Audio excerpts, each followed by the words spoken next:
Always it is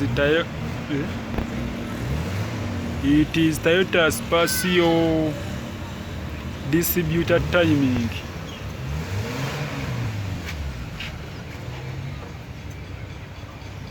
Namba 4.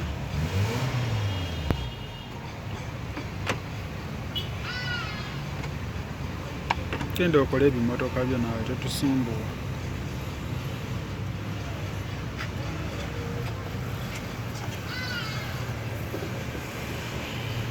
This distributor must be replaced back like this.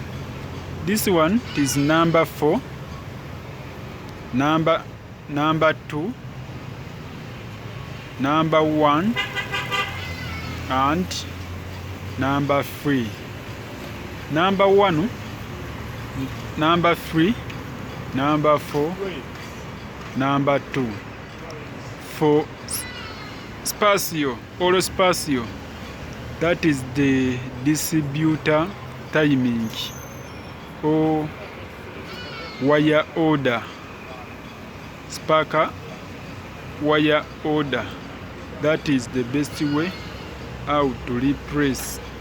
It has number 2, number 4, number 1, and number 3. Timing for distributor for Spacio. Thanks for watching and subscribe.